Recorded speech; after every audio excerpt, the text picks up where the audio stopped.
السلام عليكم. كلنا بنحلم بموبايل شيك وبمواصفات ممتازة وشاشة جميلة منحنية وبسعر مناسب، وفوق كل ده ما بيتكسرش. كلنا بنحلم بتليفون السوبر. معانا النهارده اونر اكس 9A وما بيتكسرش. تصميم الجهاز مميز جدا جدا بنافذه كاميرات، بصراحه شكلها زي ما انتم شايفين كده مميز قوي، غير اي حاجه ممكن تشوفها. اونر بتسميها ماتريكس كاميرا، انا شايفها صراحه شبه الطاسه شويه. عموما الشكل مميز وجميل والتصميم اذواق، ممكن مش كل الناس تتفق على الشكل ده، ولكن اللي اكيد الناس كلها تتفق عليه هو ابعاد الجهاز ووزنه. وزنه 175 جرام وتخانه 7.9 ملم، يعني نحيف جدا، ودي حاجه ممتازه لمسكه مريحه. وده بالنسبه لي اختراع، لان الجهاز ده فيه بطاريه كبيره 5100 ملي امبير، وبالابعاد دي يعني اختراع يا كوتش. الجهاز رفيع فعلا برغم من وجود البطاريه الكبيره. البطاريه دي يعني على كلام الشركه هتكمل معاك يومين. طبعا 5100 ملي امبير يعني حاجه كبيره، وفعلا ممكن تكمل معاك يوم وتخش في اليوم اللي بعده.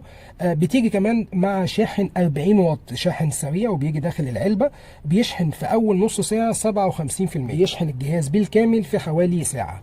اللي بيميز الجهاز ده بقى هو الشاشة المنحنية الجميلة الكبيرة اللي بتيجي بحجم 6.67 انش، وبنسبة أبعاد طبعا ممتازة بتصل إلى 93% من مساحة الواجهة الأمامية، لأنها شاشة كيرفي. الكيرف بتاعها 45 درجة، يعني وأنت ماسك التليفون مش هتبقى شايف غير شاشة.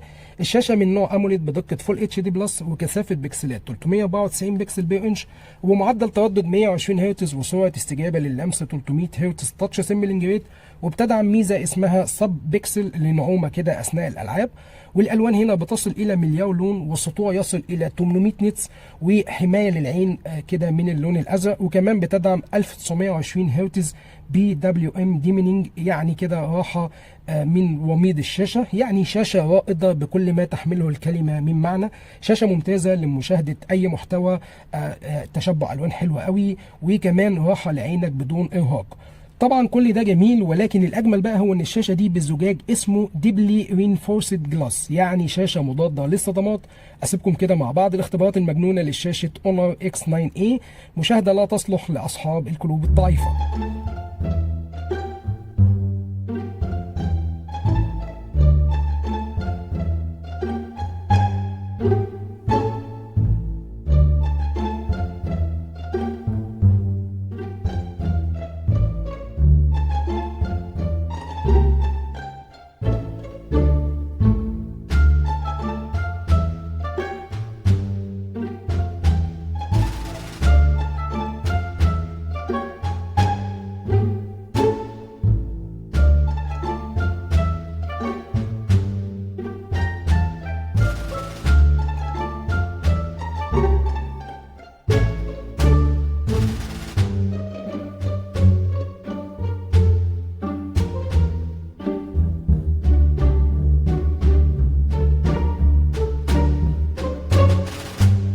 زي ما شفنا قوة الشاشة يعني جهاز لاستخدام الشاق. اما بقى اداء الجهاز، فالبروسيسور المستخدم في الجهاز هو من شركة كوالكوم، السناب دراجون 695 5G 6 نانومتر، ومعالج رسومي ادرينو 619. معالج من الفئة المتوسطة، ممتاز جدا في الاداء اليومي وحلو كمان في الالعاب. الجهاز بيجي بثلاث كاميرات خلفيه، الكاميرا الاساسيه 64 ميجا بكسل، في الاضاءه القويه ادائها محترم جدا من حيث التفاصيل والديناميك رينج. الالوان مش احسن حاجه ولكن شغاله، يعني الاداء مرضي جدا زي ما حضراتكم شايفين نماذج الصور. الكاميرا العريضه 5 ميجا بكسل، ادائها حلو قوي، زاويه حلوه، الالوان مشبعه زي ما انا شايف في نماذج الصور. وفي كاميرا للمايكرو 2 ميجا بكسل عشان لما تيجي تصور بورتريه كده يبقى فيه بوكا او عزل محترم. الكاميرا السيلفي 16 ميجا بكسل.